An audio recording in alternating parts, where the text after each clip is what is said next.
Testing, testing. What happened? Okay, I'll call you out. Oh, okay. Hi, everybody. How you doing tonight? We're running just a little bit over, but I think we're going to be okay by the end of the night. This is our special Saturday night presentation. I know there's a lot of anticipation. We're calling it Materials Unknown. We have an unknown substance. We have a lot of unknown stuff. And then to sort of add a little brevity to the mix, in the midst of our producing this, we actually solved a case with the help of a very rabid internet. So we're going to share that story. You guys will get a kick out of it. So we're going to present 4 cases tonight. Bob Spearing will come up and present 1. And then myself, Ron James, will come up and present 3 more to you. And you guys are going to enjoy this, I hope. The Russian case that Bob's about to present is very compelling, and we have some other ones that are pretty compelling too. So I know we're running behind, so without further ado, here's Bob Spearing. Thanks, Ron. Hi, everybody. We have been getting a wealth of material now over the past couple of months. And before I begin, I just wanted to say that when I was in headquarters last October, rummaging through stuff for the Project Aquarius Digital Library, I found this packet. And this packet contains the dirt samples from the Delphos case in the 1980s in Kansas. There's even a letter in here from Billy Black, the boy that saw the UFO, and it's addressed to Walt Andrus. So there's some history here. This hasn't been tested since the 1990s. So we're going to go back and retest it with 21st century technology, and we'll present this next year, our results. We also have at the MUFON lab right now some gelatin that an abductee claimed had been smeared all over her body. And she was smart enough to capture some of the residue. So we'll be doing DNA testing on that also. So this year, last year, we got a case from Russia. A very nice man. His name is Arkady Grushenov, and he filed a case with MUFON, and he claimed that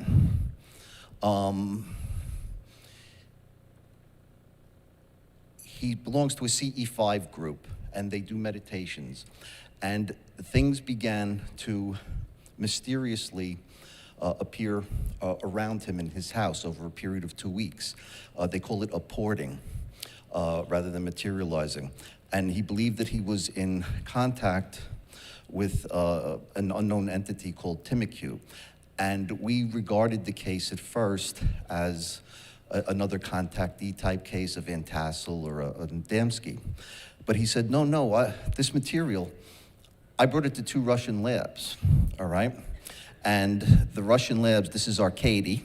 He's watching right now from Moscow, by the way. Say hi, Arkady. This is a piece of the material. We have a lot of it. A lot of it's still in Russia, but this is what it looks like. These began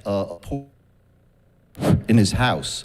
So he said, I went to 2 different labs in Moscow, gemological institutes, and that they did testing on the substance that Timokhu claimed was pieces of UFO wreckage. It's very, very light material. It almost looks porous, like it has pores. It has a tinge of gold in it, but it's basically a black material.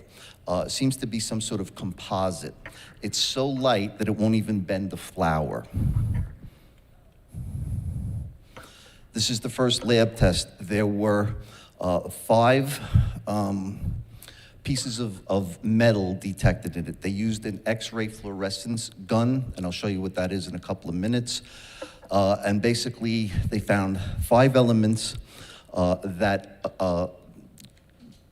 amounted to 10% of the little piece. The other 90%, the laboratory could not identify. They did say that there was no graphene in it. In this one, this is the second lab, they found an additional element. So the elements were calcium, titanium, iron, arsenic, and I can't think of the last one off the top of my head, copper. All right? So the rest of it, the other 90%, didn't match up to anything with the X-ray fluoroscope in both tests in Russia. So we said, send it to the MUFON lab in Missouri.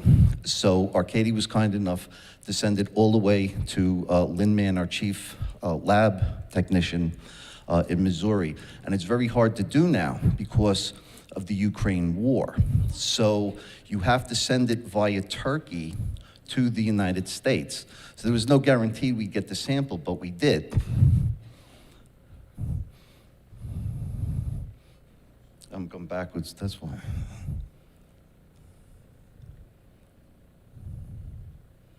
So I'm going to show you a couple of pieces of the different pieces that he has in his possession. Now, they used an X-ray fluorescence gun on it, and it tries not to destroy the material itself, but it measures the X-ray source. And I'm not a scientist, so I can't tell you how, but basically this is what an X-ray fluorescence gun looks like, and they're very accurate. So if the gun is saying there's 10% of it could be identified and the rest couldn't, that's pretty compelling. So Lynn Mann did her lab analysis, and I'll read it to you. Case was presented as a small rectangular piece of what in the light microscope appeared to be black and gold insulation, which is important. Perhaps conductive due to the gold in a core. The specimen appeared to be metallic in nature, so we therefore tested it with the use of an X-ray fluorescence gun on the alloy analysis setting that includes elemental identification, chemistry, and spectrum. At the time of the test, the gun was working well and had analyzed several other specimens the week before. The results were therefore unexpected. These results were no match to standard, which is common aluminum alloy. In other words, they test the gun against something that's known, aluminum, and it came back 100% aluminum in the reading. Then they tested it on a sample. No match to standard. This isn't itself understandable. The chemistry reading was also likewise no elemental findings, which surprised us as similar constructs had been identified by a previous lab. So we were in opposition to the two other labs. The two other labs detected 5 and 6 elements. Our lab couldn't detect anything. That's something in the form of the spectrum pictured below that they can't identify. It may be a background signal, but we have never had this before, so it's doubtful. A few close-up light microscope pictures of the object are included. So basically, this spectrograph reading doesn't match anything that they have in her database of known spectrographic readings on metals. This is a close-up. It appears to have been cut prior to our receiving it, and some of the samples did look like they were sharp-edged, like not broken.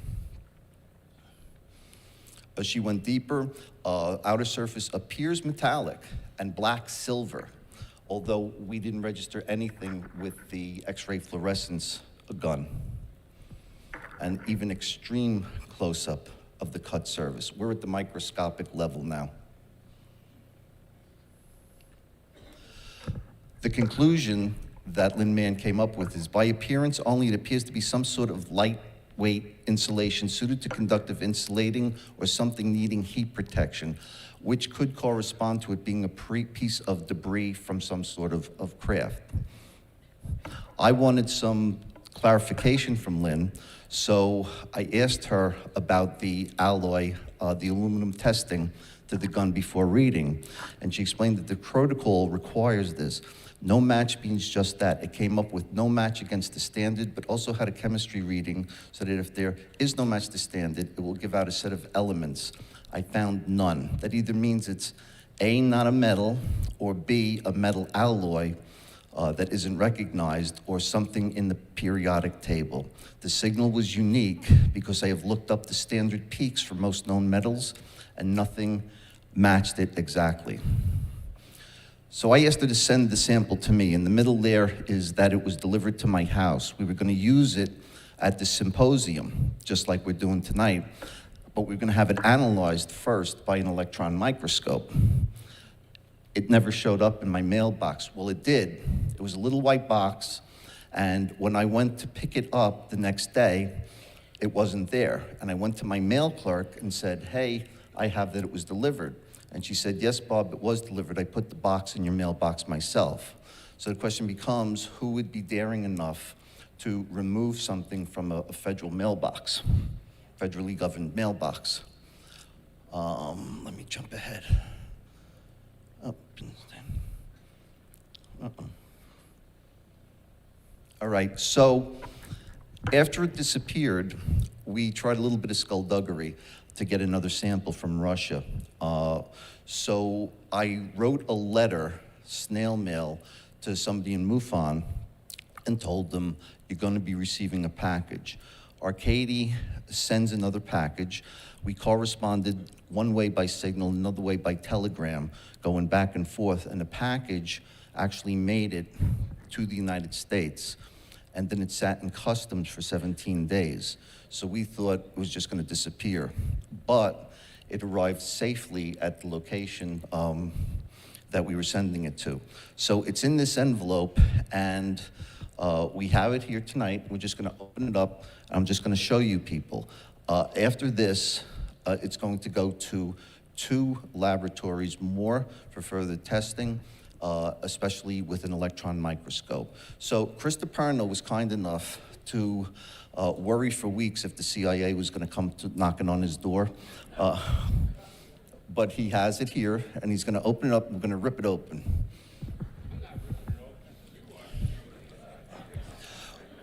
Nothing happened to Lynn Mann, our chief lab tech, so I don't think anything's going to happen tonight.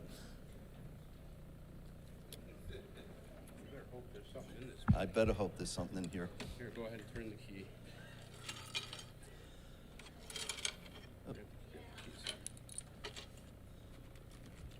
The letter. All right, so hopefully there'll be a little piece of black material in here. Would you hold this? Yeah. You want to do a drum roll?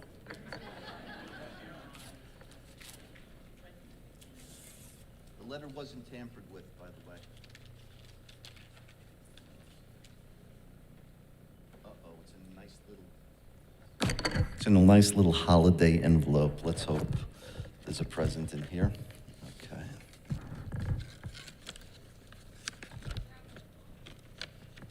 Yeah, that's a good idea. I got it.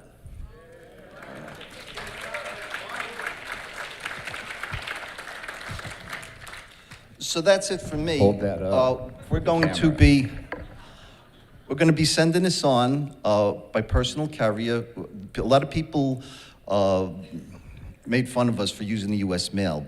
But the point is, you know, while MUFON might have a big name, we don't have couriers that can just drive all over the country, all right? And whether or not we used the United States Postal Service or FedEx or any of the others, the chances are that we're being watched and it was intercepted, the first sample. So we're very blessed to have this. And that's about it for me for tonight.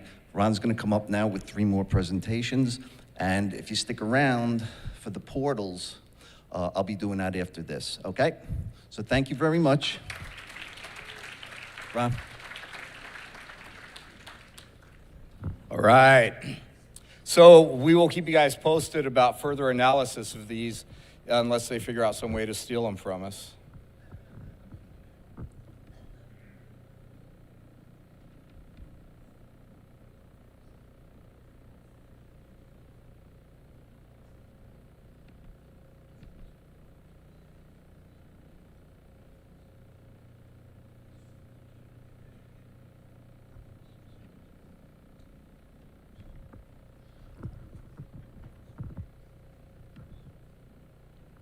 So I'm going to go over some interesting cases also that we have that are very compelling. But before I do that, I want to quantify that everything we're going to present tonight are investigations in progress. Some of them have gone further than others. But we're not saying, oh, hey, this is definitely a piece of a spaceship. And we're not saying that the images are of whatever the person told us they were, because what we get at MUFON is a lot of stuff to examine. And we're limited on resources. It's an all-volunteer organization. And unfortunately, we don't have the team that can hop in one of Dave McDonald's planes and go fly, steal crash debris, remove it from public attention, analyze it, and lie about it. So, you know, we're up against some very powerful people that will do anything to keep actual samples of anomalous materials out of the public domain. This stuff is the holy grail.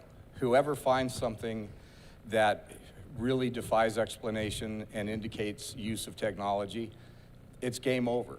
Rather, it's a piece of actual technology, or maybe it's just a little piece of something that we can't figure out what it is, but we have some good ideas.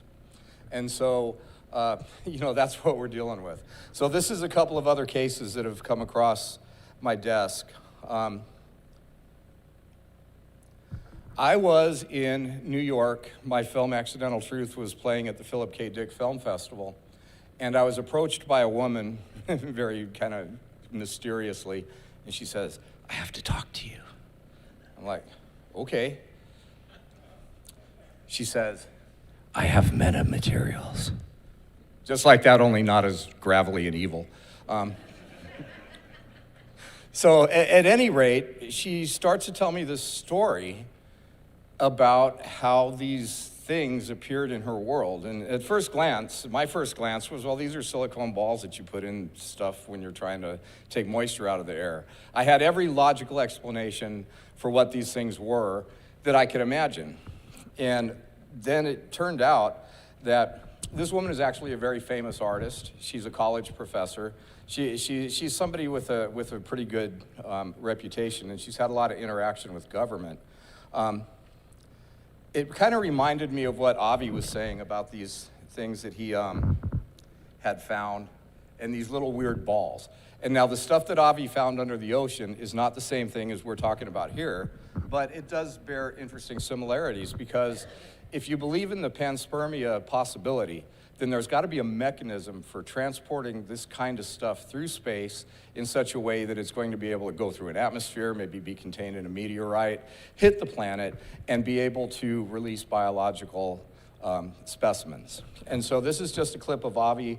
I don't believe that these items are particularly related, but it does open an interesting window of inquiry, because he also is pointing out to little spheres that defy explanation that are kind of about the same size as these things, or just made up of different materials. A team of Harvard researchers believe they have discovered fragments of alien technology. The pieces were from a meteor that landed in the ocean near Papua New Guinea back in 2014. But the team has a lot more debris to sort through in their research. Professor Avi Loeb led that team of researchers, and he joins me now for more. Professor, thank you so much for joining us. Let's start with what you found. What can you tell us about these spheres that you've recovered from the ocean floor? Thanks for having me. These are metallic marbles that we identified through a microscope. So that's a new way of doing astronomy. Instead of looking for what's outside the solar system using telescopes, we were using microscopes.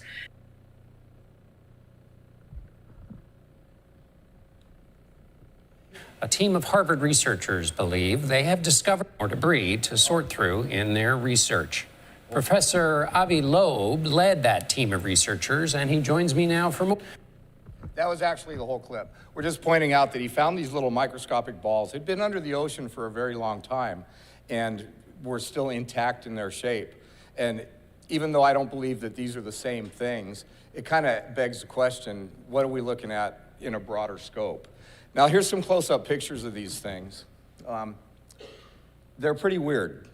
And it turns out that this lady actually had these things tested by the National Security Agency, National Institutes of Health, the University of Sheffield, the Penn State Materials Analysis Lab, and they got some very interesting results.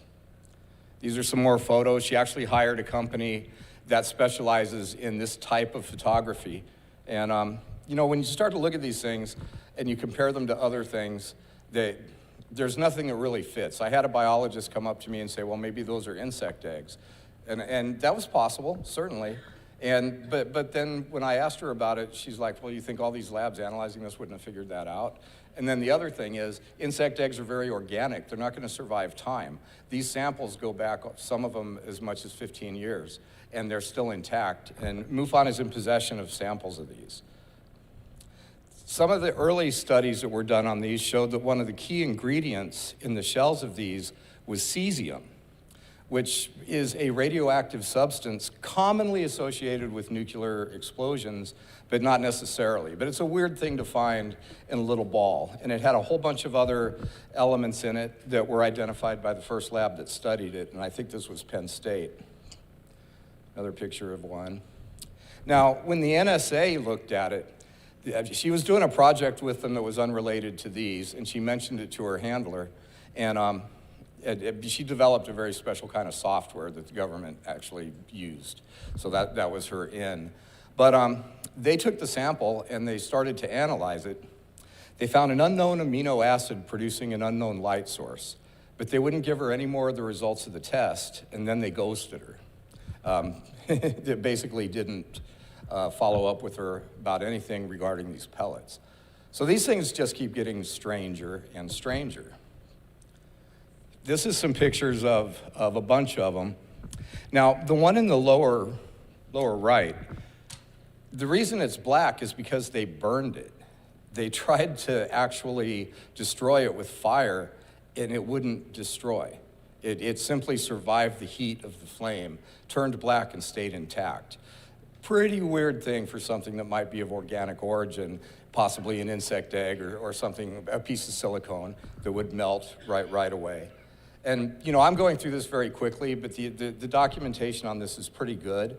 The man who wrote the book about panspermia, Milton Wainwright, was one of the first people to examine these golden balls. And he says, and this is a quote, "We sterilized the outer surfaces and broke one in half and determined that the inner surface contains bacteria. We isolated 2 bacteria, Staphylococcus and I'm not going to try to pronounce it, Stenophomus maltophilia." Yeah, try saying that 5 times fast. So the first, these are common pathogens, but the thing that's strange is they're pathogens. They cause infections in immunocompromised people, and there's really no reason for them to be in an impenetrable ball the size of a grain of sand, encapsulated within a shell that nobody's really been able to tell us exactly what it's made of. So the question about this, and we're still investigating, is what are these things? We know what they're not. She is also an experiencer, and you know that throws a whole new ball into it. And what we're starting to see and what we're starting to wonder about, and I'll be the first one to admit that this is going to sound far-fetched, but as with the Russian case, and as with this woman, we're finding that, you know, disclosure, I think we have all been saying it for a long time, disclosure in one of its forms is happening right now through experiencers. People are getting these messages that they cannot deny, they're consistent, and they are coming forth with information that we're not going to get from the government, we're not going to get it from really any of these sources, but there is a good case that direct communication is occurring between non-human intelligence and individuals. And this has been true for a very long time. And what we're starting to see now is that maybe some of these people are coming into physical evidence. Now, I'm not saying that I'm supporting that. I'm just saying that it's a possibility. MUFON is still investigating. We're not putting anything out where we're saying, hey, this is what we believe it is. All we're doing is sharing the progress of our investigation, what we're finding out, what the possibilities might be. But we do not want to be accused of putting out false information or trying to sell a false narrative. So what I've showed you about this particular case, do with it what you will, take what resonates, leave the rest, and we will be keeping everybody informed as we do more tests on these things. As it says, further testing awaits. So Roswell is what I like to call the gift that keeps on giving. It just never stops. So, Mike, okay, there it is. I've been working with Toby from the Roswell Daily Record and Warren from KRGA Radio and Toby's production partner, Maximo, and we are working on a new Roswell docuseries. And one of the things, how many people know that during the weekend of the Roswell incident, hundreds of UFO reports from all over the country came in? They were everywhere. Everywhere. Dozens of articles, tons of reports all over that weekend. Saucers seen by airliner crew, mysterious saucers seen by hundreds. Flying saucer mystery reaches Northwest on July 4th. These are just some of the articles about all of the activity that was happening in the whole United States the weekend of the Roswell incident. New work out at the Roswell test site has got us some new materials that were able to be pulled up, and these materials have started the process of analysis. There's pictures of the actual stuff. Isn't it funny how all the crash debris is like this big, and it's like, how do you make a spaceship out of this? But the initial returns on the testing of these particular materials are that they are an unknown alloy of aluminum, and that some of the pieces show microscopic stresses that would be consistent with being exposed to high heat and trauma, such as a crash or something that broke it. So this is all very interesting. There's a picture from some of the microscopy that's being done on this, and here's Toby telling us a little bit in a shameless plug for the next movie. Hi, everyone. Toby Martinez. I'm the UAP reporter for the Roswell Daily Record. When I'm not spending my time at work writing articles about UFOs and possible alien life, I spend a lot of my free time investigating the case that happened in the town I was born and raised in. That's why today I'm excited to announce, with my co-creator Maximo Varone, Ron James of MUFON and Ron James Film, and Warren Brager of KGRA Digital Broadcasting and Ogden X Media, our brand new documentary series project, Marked by the Sky. In this project, we're excited to unveil new witnesses, both first and second hand, new physical evidence where we will take you along with us as we test and figure out what we found at the crash site. Hi everyone, this is Maximo Verón. Marked by the Sky is about the stories of who were marked by the sky, the people of Roswell. So it's going to be a complete different point of view of the Roswell incident. We want to go deep to the stories of the local people and how it affects their whole life and their next generations. We'll also be investigating claims that were previously made and checking to see if they are valid. We've got a ton of new content that's never been seen before, and a lot of it hasn't even been mentioned since July 1947. So we're really excited. The project is in production, and we're looking forward to bringing it to you, and I hope everybody gets a chance to watch it, and hopefully it gets us a lot closer to the truth of what happened that fateful summer near Roswell, New Mexico. Thanks, everyone. So what's really cool about this, that's probably copyrighted music, I bet you. What's really cool about this is that we actually have a new witness who was a child at the time who says he was at the crash scene and handled the material. And we also have a line, hopefully it turns out, because a lot of people talk, somebody says that they know where one of the original I-beam pieces is. And so we're trying to negotiate that. I personally will believe it when I see it. I don't want anybody to think I'm like, hey, we're gonna show that, because we don't know. As all of you guys know, you have to filter through so much nonsense just to get one nugget of truth. And I don't know if any of you are familiar with the flap that happened when I went on Vetted to talk about this presentation tonight. We published a press release about how MUFON was going to be talking about the materials unknown. And John Greenwald from the Black Vault posted it, and Patrick on the Vetted show posted it, and then he started talking about it, and I'm like, dude, you don't know what you're talking about. So I texted him, and he brought me on the show.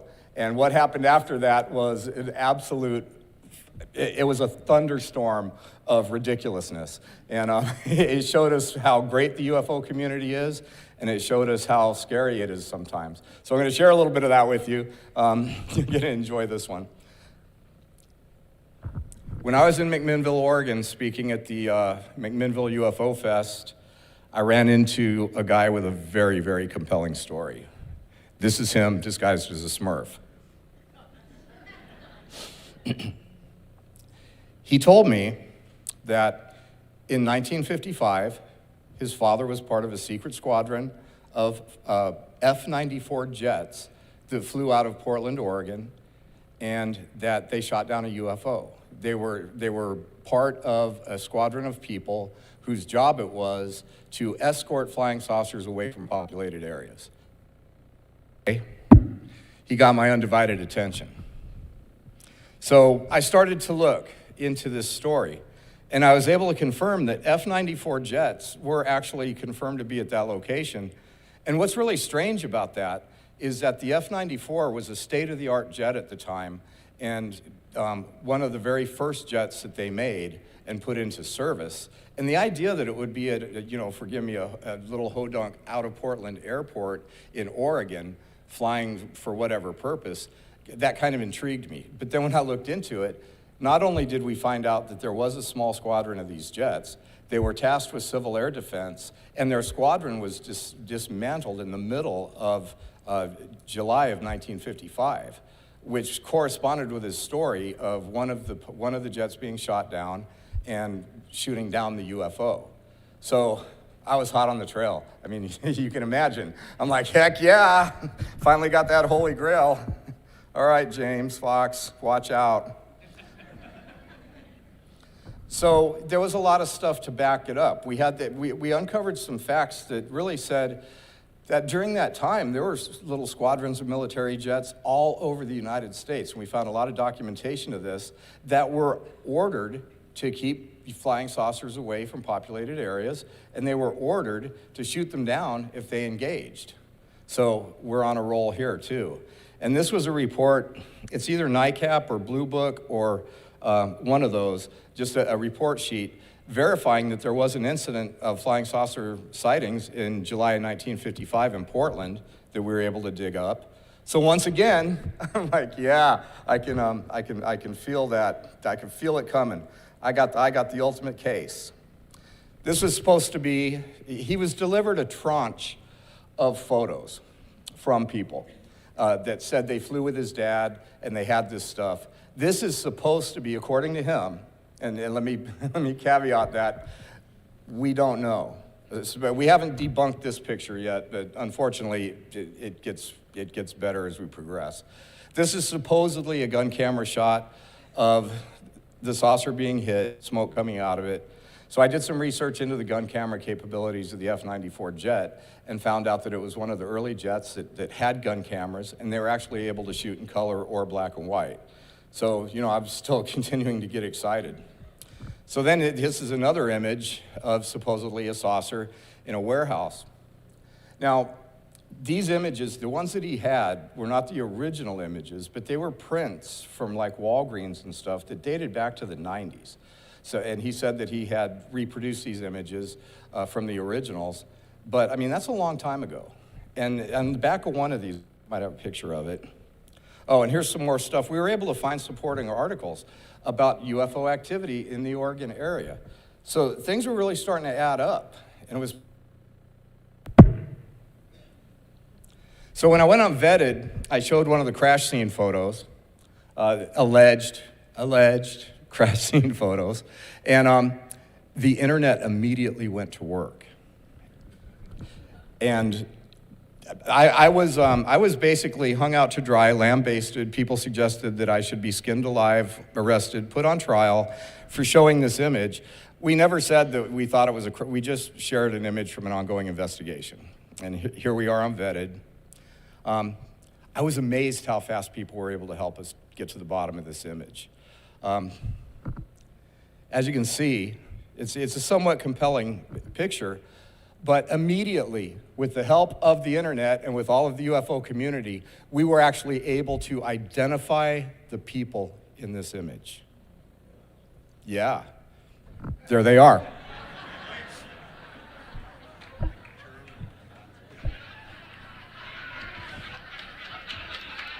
There's the guy in the chair. There's a guy standing there, and you can't really see it, but there's another guy off to the right, and he's got his arm sticking out, just like the guy here in the bottom. Unfortunately, this model kit was created by a company in 1984. So one of the people said to us, well, maybe it was a diorama, because the Army would sometimes build dioramas of scenes to use when they didn't have photographs, but the dates didn't work. And I was not about to stand up for this image. I mean, there was just no way. But I did get accused of it. So anyway, it went from, it turned out to be Vetted's one of their #1 rated shows for views. I was eaten alive on Reddit. I was spit out on Twitter. And it just didn't end. So I had to go, you know, like I think John Greenwald at the Black Vault is like the Oprah of ufology, right? When you gotta get up and talk to the world, you go talk to John. So I did John Greenwald, I did Jimmy Church, I did a couple other ones, and pretty much managed to save my skin, but there's still people out there giving me a hard time about this. Here's the actual model kit. Here's a picture of the guy. You can see him better in this image. He's up there with his arm sticking out. And if you look at the lower right guy, I mean, it's the same 3 guys from the same unit. So I was actually very impressed that the internet did this. It would have taken me forever to get to the bottom of this image, although I'm sure I would have. Our first responses when we saw some of these were that they were possibly dioramas. But my knowledge of military models was as far as little green army men, and I didn't remember any that looked like that. So I was willing to move forward.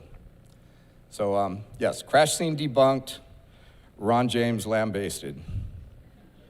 It was pretty cool. After 400,000 views and something like 10,000 tweets, I have a publicist friend, and I told him about it, and he said, dude, the only bad publicity is if they misspell your name. So this was a picture that was provided in the tranche of images, and this was supposedly a photo of the man sitting at the desk, was supposedly a guy who gave this man the evidence. And these 3 people up here, the one in the middle was supposed to be the guy that got shot down in the jet. The one in the front was supposed to be the guy that would take the photos and the film to Wright-Patterson for processing. Big, elaborate story about this stuff. Except when we found out, when we put this picture out to the internet, the insignia on the man's jacket is a supply squadron for the Army that was disbanded in the late 40s. So there's no way he was there in 1955 flying secret jets out of Oregon. And somebody else was able to point out to us that these things behind the guys are train lanterns. And these yards here, they went, I love the internet. The sleuths are great. The haters aren't, but congratulations to everybody that helped us with this. It's a train yard from the 1940s, an Army supply shot. So there's no way this was the pilot guy. Anyway, story falling apart quickly. But some stuff came in this set of images. It's very compelling, and so you don't know what to think. This is supposedly 5 flying saucers over Oregon, taken by this guy's dad. I'm sure if I put this out for the internet to solve, they'll say it was somebody throwing record albums, and they'll probably be able to identify them as Led Zeppelin or something. This is the back of one of the original photos, and it says that it was reproduced at Walgreens on 1/27/10, which I assume was 2000, but it had an original date of 8/91. And so what we're dealing with here is if these are hoax photos, we're talking about, I'm sorry, is that 90? Yeah, 91. I mean, that's 30 years that somebody was putting the effort in to make these photos just to roll them out in 2023.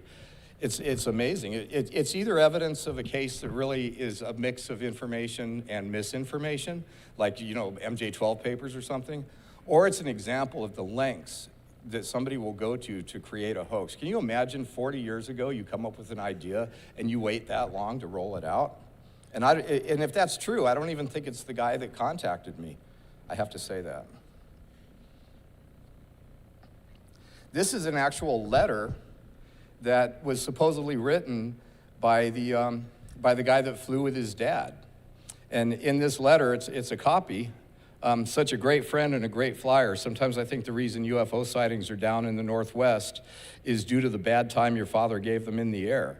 They got a good look at us even when they dropped in, and they didn't like it one bit.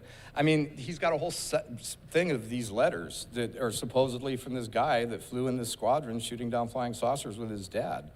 You know, and we don't know what to make of any of this. But I have found a new picture. This one I will defend to the very end. It's been identified as an image of a crashed ship from the planet Legoopolis. And I'd like to invite the internet to find out where that Lego model was built, where it was purchased, which Toys R Us. So anyway, this is something I mocked up, but literally people made memes of me holding up the picture. I was showing Transformers and saying they're alien robots. It got really, really crazy, and it was pretty fun.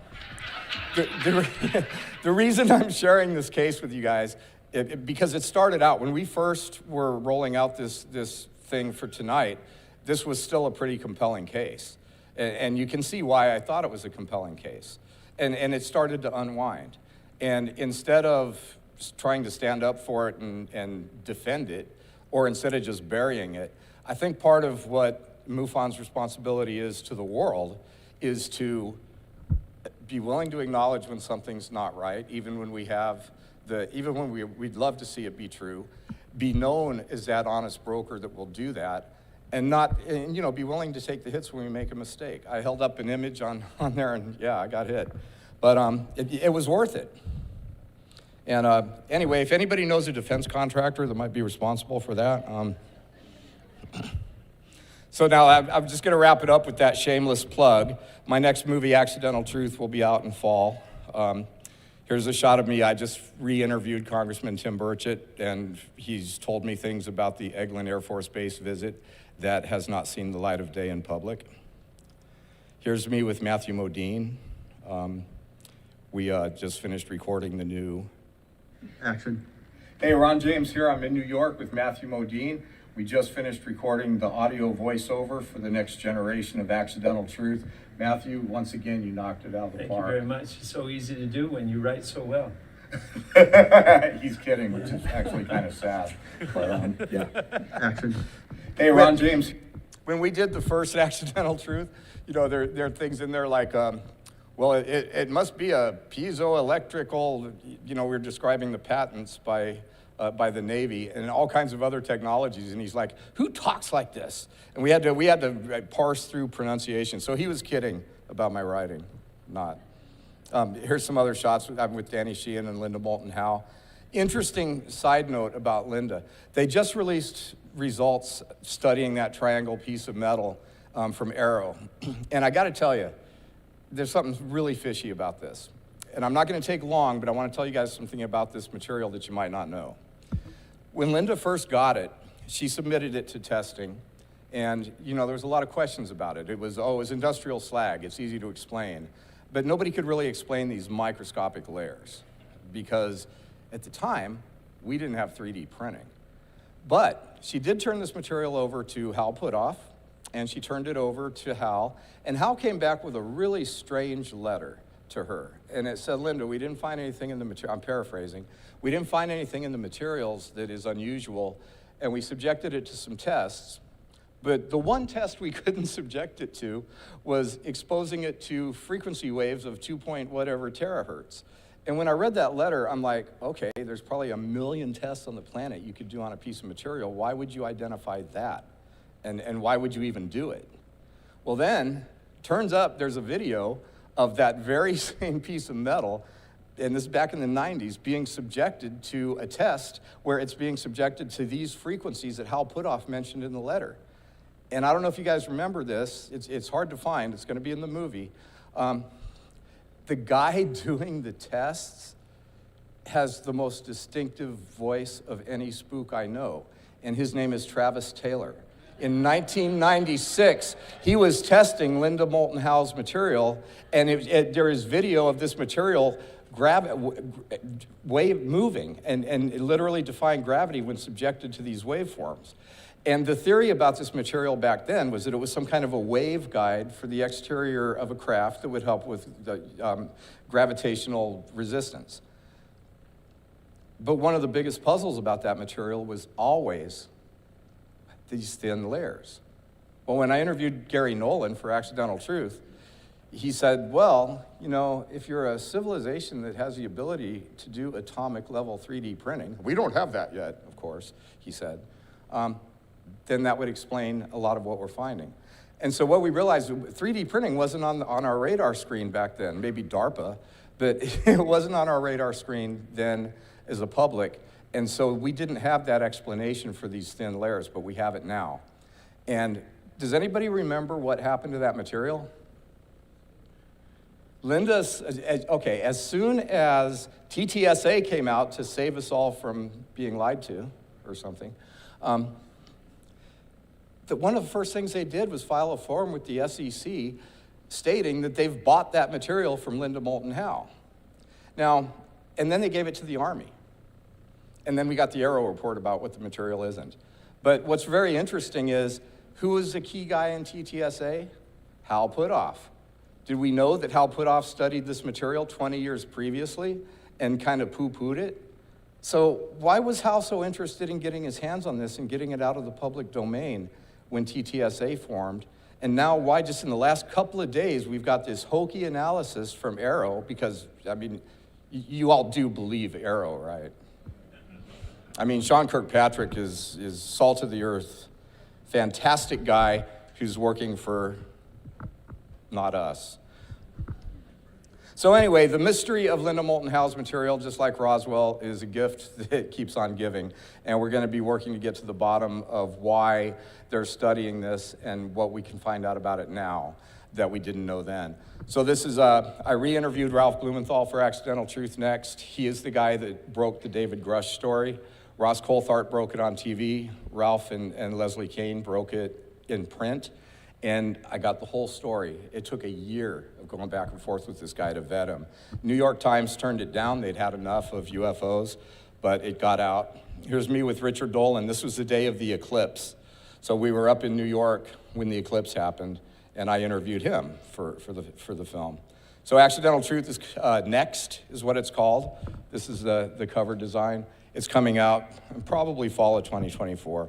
And there's going to be a lot of this stuff in it, and I hope you guys, if you haven't seen the first Accidental Truth movie, you can see it free now. It's on Tubi, it's on YouTube Movies. You can rent it still on Amazon and Apple, all that good stuff. It won 28 Film Festival awards, so I was pretty proud for that. I don't know how I'm going to top it. So anyway, this is the end of this part of our thing. But I have to ask you guys, I just did a music video about aliens, and nobody's seen it yet. Would you like to see it?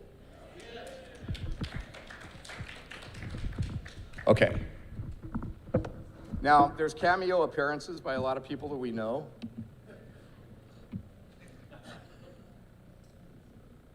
And I have to tell you that the guitar player on this, how many people know Katie Cook? She's an avid MUFON person. She hosted a couple years ago. She's a UFO person, and she also has her own show on country music television. And her husband is Adam Schoenfeld. Adam is one of Nashville's hottest studio guitar players. He's played guitar on 42 #1 songs. And he's also Tim McGraw's touring guitar player when Tim's on the road. And so Adam did the guitar solo at the end of this song. And I haven't showed it to him yet because I keep cutting it out to put little sound bites in it, so I just don't have the heart to let him hear it. But this is what I'm gonna do when I get kicked out of ufology.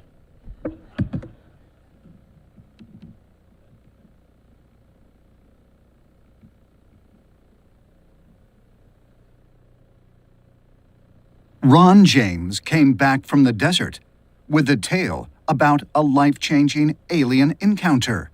What if it were true?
are coming way undone.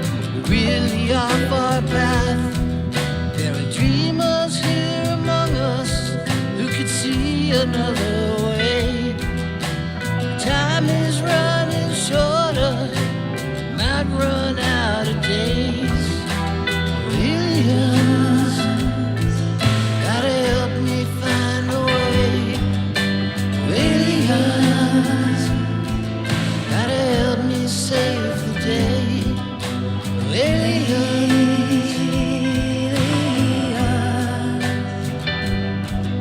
oh aliens.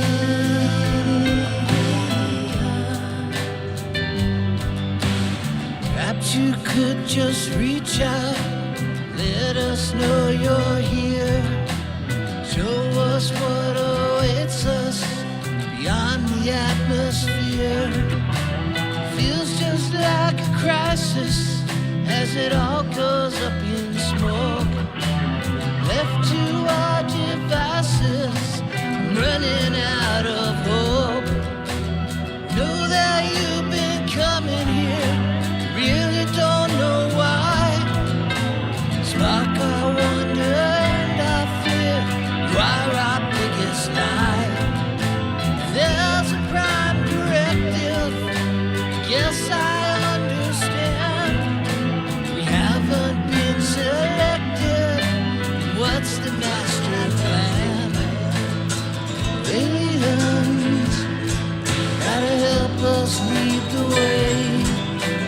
Aliens, gotta help me save the day.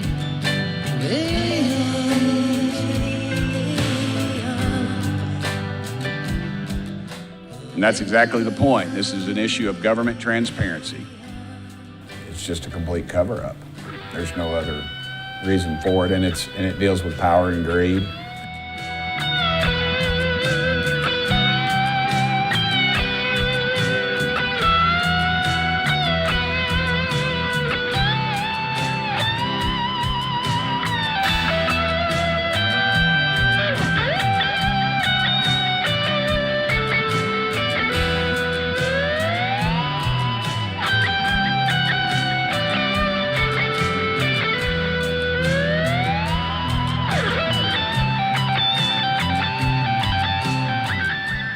To me, the biggest thing that could happen to humanity is to realize that we're a part of something bigger.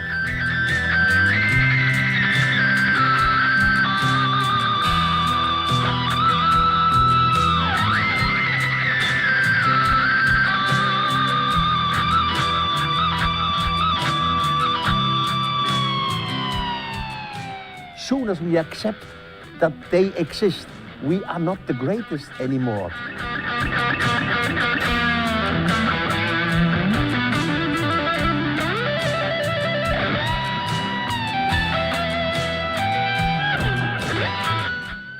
Any real UFO disclosure is going to bring hell to the global system.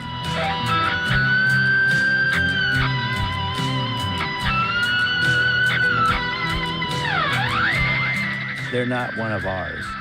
Then the question is, whose are they?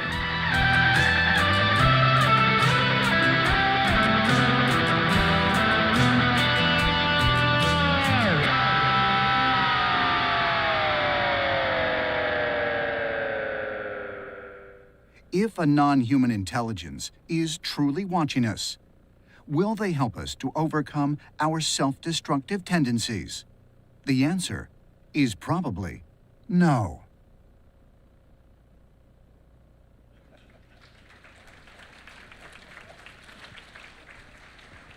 So that really was Robert Clotworthy from Ancient Aliens doing that for me. So I'm glad you guys got a kick out of that. I'm going to wrap it up with one more thing, a 2-minute trailer. MUFON Media, you know, I have MUFON Television. I work with MUFON. It's a partnership. And we're always producing new stuff. We put it on MUFON TV. And we have a very cute show coming out. It should be live on Amazon anytime. It's called The UFO Game.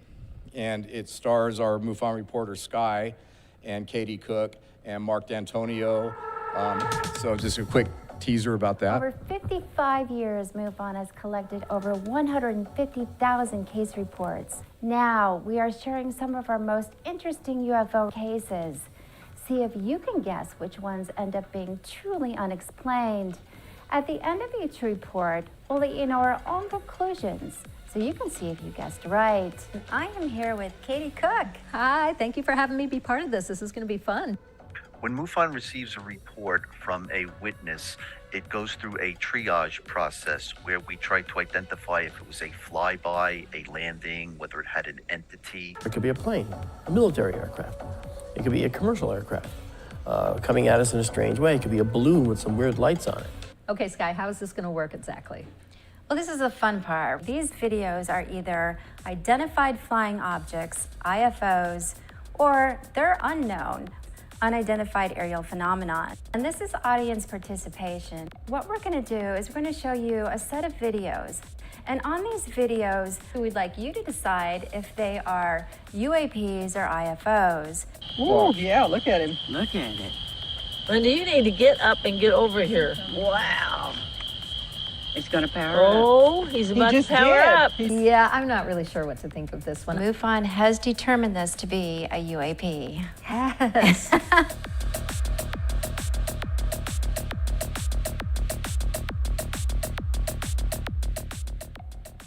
We're looking for solutions to the puzzle of, are they here?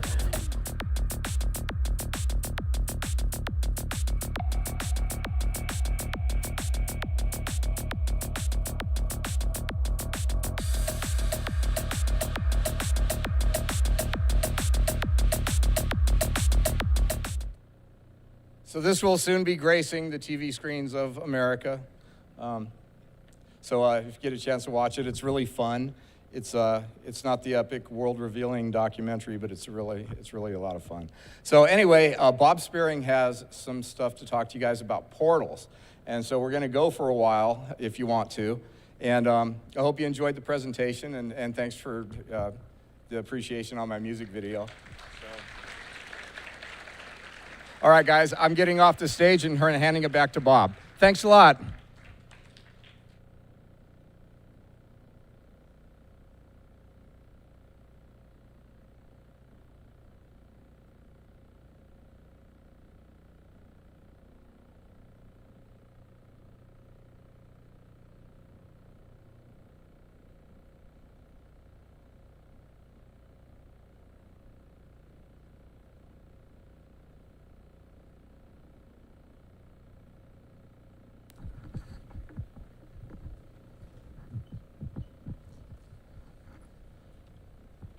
So anyway, this year I had so much stuff for the case of interest presentations. There was some interesting portal cases, and so I like to do searches and try to find other portal cases. And I found that a lot of them have similarities. I came across rainbows. I came across discoloration of the sun. I came across clouds that seem to be affiliated with objects going in or out of what look like portals in the sky. Some of them are very, one of them is very cute but odd, and some of them are quite interesting. And I'm gonna wrap it up at the end by comparing it to centuries of portals opening and closing. And I need my glasses. Okay, this guy was standing on a street getting ready to go into his car, and he sees something about 34 inches by 20 inches off the ground, 2 feet. And he's about 25 feet away from it. And he doesn't know what it is, and he's watching it, and he wants to go over to touch it. Suddenly, he starts to see hundreds of little vortexes. This went on for 30 seconds, and then the vortexes are sucked into dark smoke. And I want you to remember the word dark smoke, because we're gonna see it again.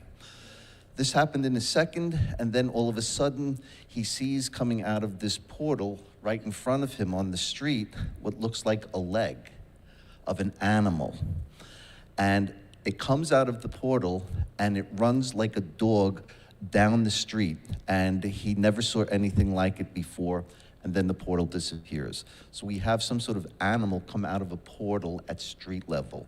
All right, this was in Pittsburgh, Kansas in 2015. This is one's from Niles, Michigan. Guy sees like a blue or white orb or sphere, like it's an actual craft. And it shoots suddenly far away. There is no travel path. It just goes from point A to B instantly, as if it just materialized further out. But what he could see was what looked like a portal open in the movie Jumper. And he could see that the stars in the sky were sort of bending and warping in front of him, like opening into a jump hole. And this is the picture that he drew of the craft or orb going into this portal up in the air. I tried to find as many portal cases as I could that had pictures or drawings. In Beamish, the United Kingdom, guy's sitting eating a bacon sandwich looking out the window, and he sees a portal, an orange portal open in the sky like a ripple in a pond, and it's very close to his window. From this portal, a craft emerged that looked like a regular aircraft, and it drops down out of the portal, hovers for a second, and takes off at incredible speed. Later, he goes out in his backyard and he finds a crop circle, more like a ring with a diamond on one part of it. And this is a photograph of what he saw outside his backyard after the craft emerged from the portal. Okay, very interesting.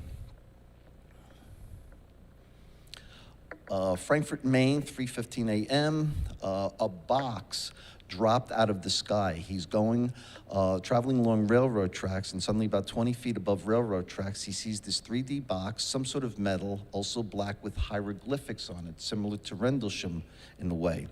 It dropped out of an opening that appeared. It just hovered for a few seconds and then disappeared.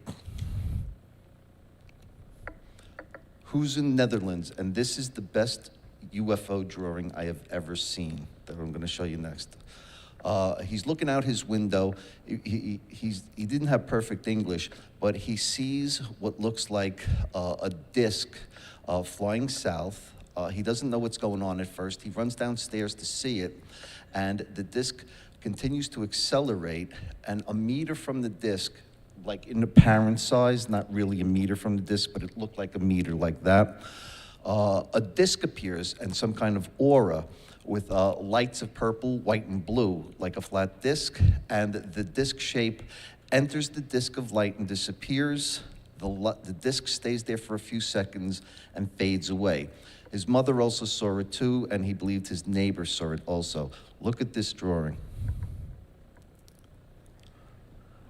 All right, that's awesome. That's the best one I ever saw. All right, so this is what people are seeing in the sky all the time. I have so many cases, all right? I tried to take the best ones that I could.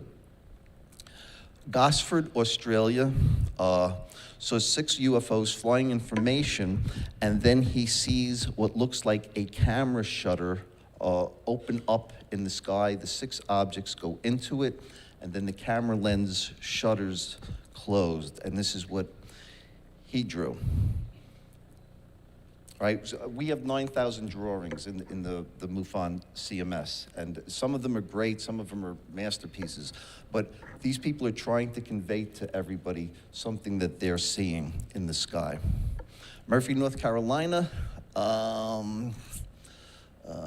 he sees a vortex or a void blacker than the sky open up, and he sees a little white ball basically go into it. And this is what he drew. That's a good one too. Wellington, Florida, 2019.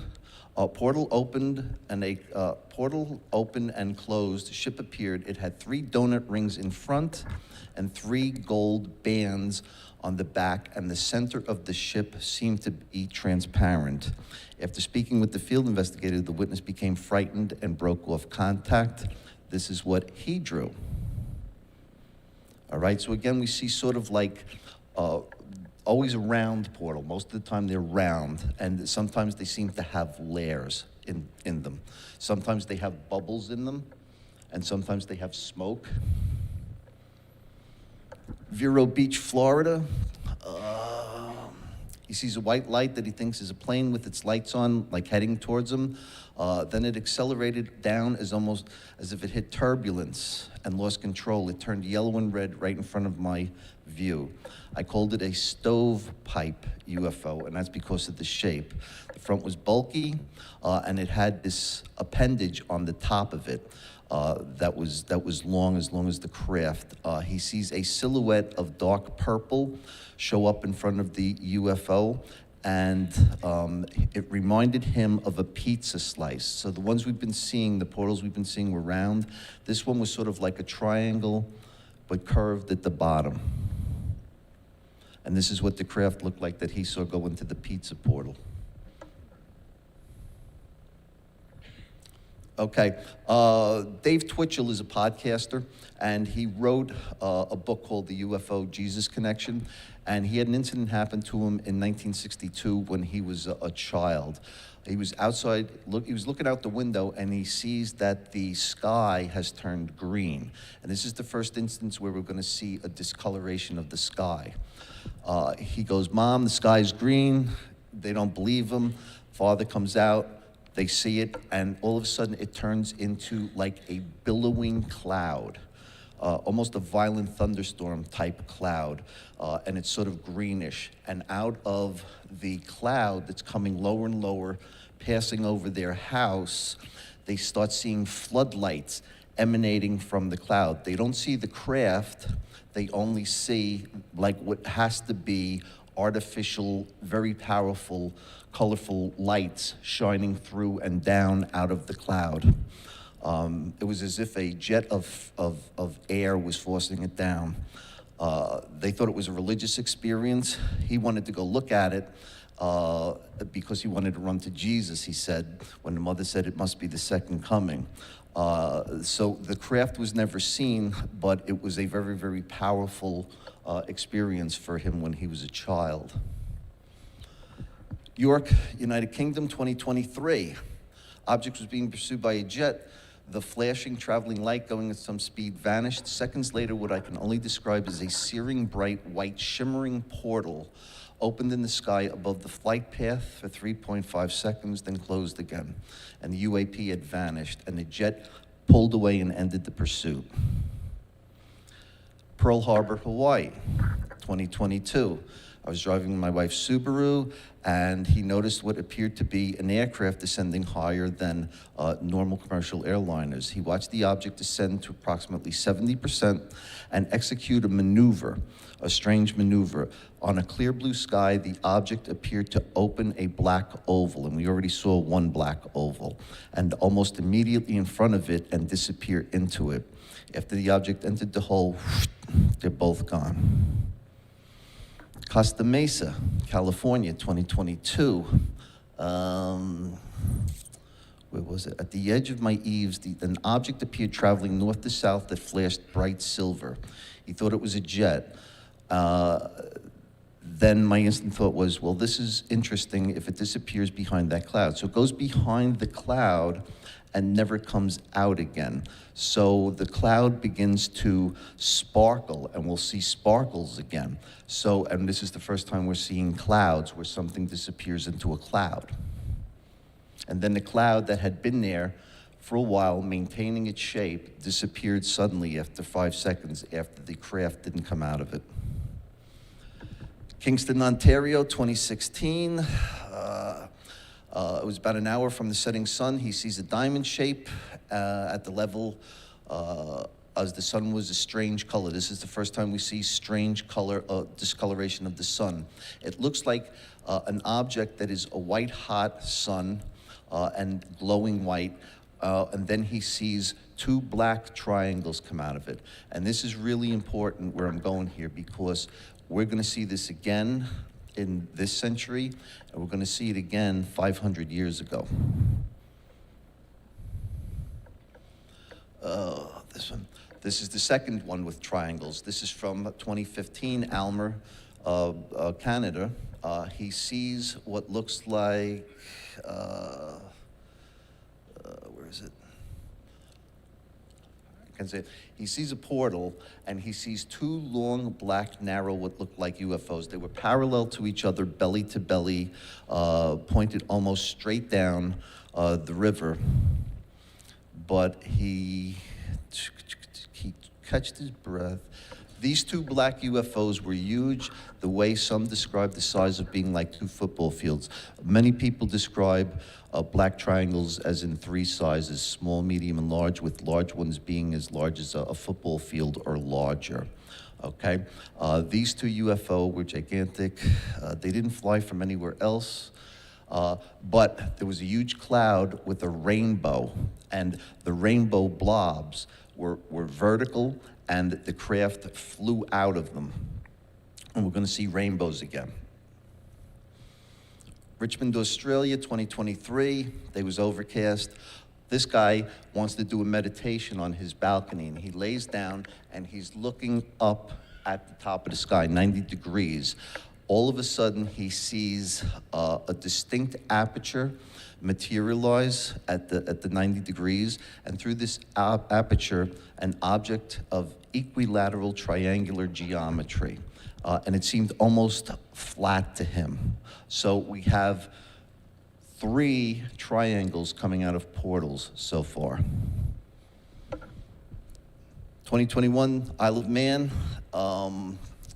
Witness states he was out with his dogs. It was a very beautiful night. As he was staring at the stars, one of the stars starts moving. And we see this in hundreds of MUFON reports where people are watching the Big Dipper and will go, oh, there looks like there's an extra star to it. And all of a sudden, the star starts moving. Sometimes the stars meet up with other stars. Sometimes they shoot lightning bolts at each other. All right, one of the stars starts moving, heading east. It accelerated as the speed of the star increased. The sky seemed to open in front of it with long streaks surrounding the star, sort of like the Star Trek Enterprise when it goes into warp speed. Phoenix, Arizona, so he sees a star again. And oh my God, it's a wormhole opening right in front of him, but it says, he sees a round circle of light that was bubbling just like water. This is what the gentleman who saw the animal come out of the portal. He saw what looked like bubbles churning with the smoke. The light bubbles were small in the middle, which made me think it was a cone-shaped object, so he thought that there was depth to the portal. Larger bubbles would replace the other bubbles. The UFO passed overhead, and he knew it was heading into the wormhole. The UFO went from 90 degrees overhead and center of the wormhole, and then blip. The UFO in the wormhole closed down. Cedar Creek, Texas, a star-like object that was somehow low in the sky, moved from right to left in a straight line for approximately 8 seconds. The object was like a bright star, no visible markings. Essentially, it was far away to notice any other details. It stopped for 8 seconds, then turned downwards and moved in a circular flight path. When it had completed 80% of the maneuver, it stopped again. At this point, it started to brighten, all right? Like it was powering up. After another 8 to 10 seconds, it got twice as big as it was. Then it accelerated forward. He says the speed of light, which probably isn't true. And it entered a circular white energy field that he called wormhole. The spacecraft did not exit from the other side. Now let's go back in history. On June 29th, 1661, inhabitants in Berkshire saw what looked like an aerial battle in the sky. They saw what looked like orbs of blue, some were red, some were black, and then they would fight each other. And during this time, the sun burned in a different type of way, and there was a small cloud. So my theory is that these objects came out of either the cloud or the discolored sun had been some sort of portal, and this strange battle takes place in the sky. This is an old picture from it of what was going on. Does it remind anybody of anything? Yeah, Nuremberg. June 11th, 1716, London. They write that 3 or 4 weeks ago, there was a strange appearance of ships in the air, which engaged each other for about an hour, when a cloud of divers colors covered and prevented any further sighting of them. Does anybody know what divers means? It's archaic English. It means many colors. It was a rainbow, okay? So we have another rainbow, and we have a cloud. From New York, 1841, when the object first appeared, it resembled a cylinder of light of an orange color. And then if you go down near the east, another gentleman who saw it later gave a similar account, but states that the color to have been, when he saw it, nearly white. It had the appearance of proceeding from a perpendicular fissure in the sky. So this is somebody in the 1800s trying to describe what appears to be a portal. Port Carbon, PA, 1849, strange light. At the center of the arch, there are a number of stars. So this is another rainbow case. They were visible for a while, seemed to shoot across the sky and disappear. The arch was seen till 11 o'clock also. So we have another rainbow that appears to be a portal with objects. This is a picture from Port Carbon.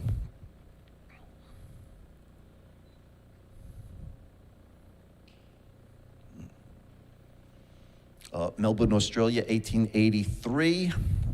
The night was very dark when they saw what looked like an electric light burst forth, illuminating the sky for some seconds. The light appeared to come close to the water and was stationary. When it disappeared, the sky became quite red. This is an indication that it was some sort of portal that opened. This red discoloration happens at Nuremberg. Louisiana, April 1st, 1910. She saw a strange phenomenon in the sky. Moving around the sun were cloud objects like Japanese lanterns and toy balloons of all colors. This is similar to the Berkshire and the Nuremberg case. Some people call these solar bubbles. There's a Fortean group that researches these types of reports called the Magonia group. Jacques Vallée belongs to it. They thought there were balloons of many colors. They seemed to drop to the earth and fall in a street. Occasionally, a pillar of cloud would shoot up and change from black to all colors. Soon, the entire firmament was filled with mysterious apparitions. They appeared to be clouds. So they are orbs that these people are trying to describe. June 1947, I looked out the window and saw clouds moving rapidly. It was raining, but there was a spot in the sky that was light blue. I thought that was strange when the rest of the sky was gray. I watched and saw 3 blue spots. This may have lasted for 2 seconds, and suddenly, where the light had been, there was a dark spot, round like the opening of a cave, and these strange discs to be converging on the dark spot. April 10th, 1897, people saw this in the vicinity of a mine. The wonderful phenomenon, apparently 1,000 yards square, and lighted up a vast area of the country under it, showing the mountain summits as plainly as the rays of the noonday sun. They were no less than a dozen flashes of this mysterious source of light, which is as yet unidentified. So I wanted to put this one in here because up at the top, there were flashes of red light in the sky. So there seems to be a correlation to odd phenomenon and red skies. All right, Nuremberg. I'm not going to go through the whole thing. We all know what happened at Nuremberg in April of 1561. There was a rainbow in the sky, an odd orange-red rainbow. The sun became discolored, and these objects seemed to be coming out of the sun, which was an illusion, and they start fighting each other.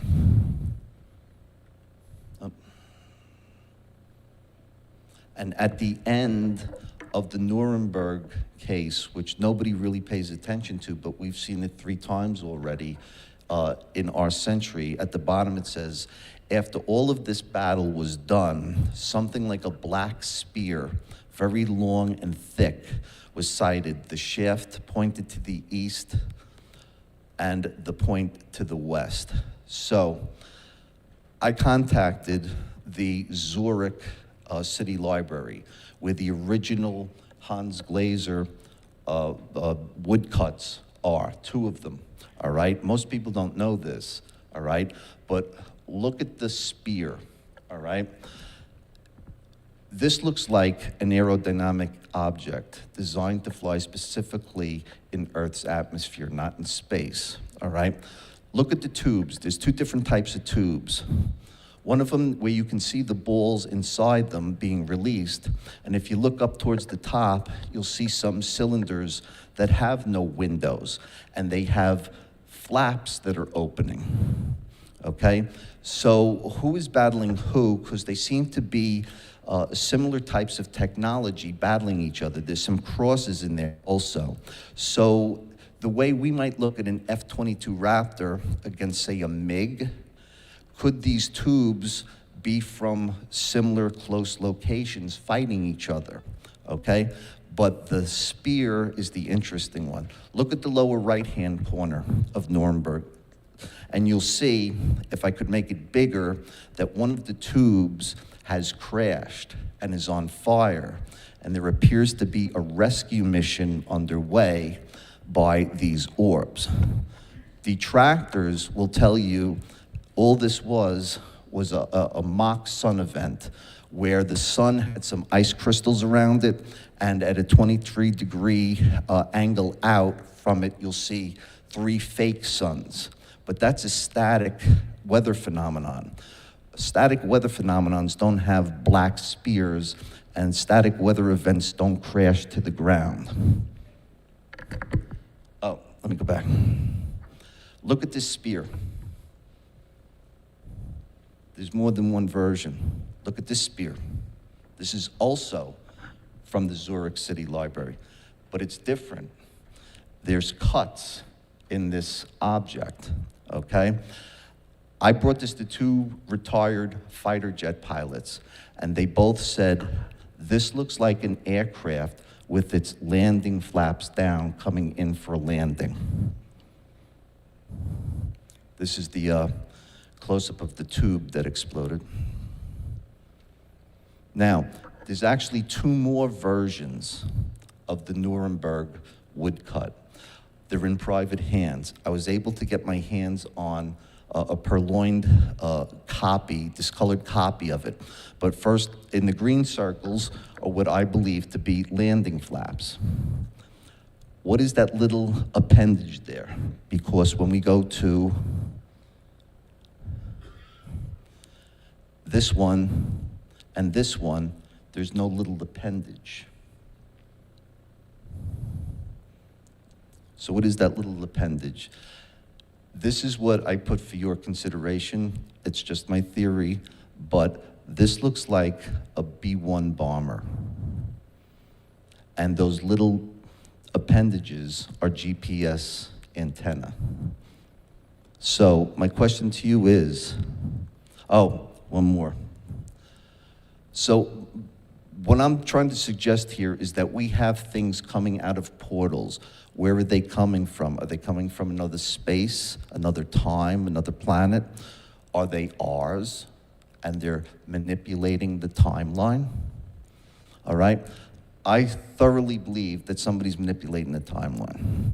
And I'll tell you the most famous story that I could find that I think I can prove it, or at least hopefully try to prove it. The next one I'm going to show you is not Portal, but it goes along the lines of Craft from the future. In the year 570 AD, the Quran talks about the year of the elephant. And basically, Mecca was pagan, and the king of Yemen had converted to Christianity, and he wanted Mecca to convert to Christianity. And he gave him an ultimatum: if you don't convert, I'm going to come in and I'm going to level Mecca and destroy the Kaaba. That's that black box with the stone in it. And this ragtag bunch of Meccans comes out to fight this army that was like Hannibal's army. Had elephants, it was the most modern army around. Massively outnumbered them. And at the last minute, this is in the Quran, birds with pebbles in their mouths swarmed down on the Yemeni army and dropped the pebbles on them and wiped them out. Not only that, later Islamic commentaries talk about the Yemeni soldiers' skin fell off their bodies, okay? So what I want you to do is consider this with 21st century eyes. If it's not birds with pebbles, what else could it be? Could it be modern fighter jets dropping cluster bombs, radioactive cluster bombs that gave the Yemeni soldiers radiation sickness? Why? Why would modern fighter jets be back in 570 AD? Does anybody know what happened that year in Mecca? Muhammad was born. So are there actors at play trying to ensure that our timeline is a designer timeline that's supposed to go a certain way towards a certain end? I think maybe yes. All right, that's my presentation. I hope you enjoyed it. I'll see you next year.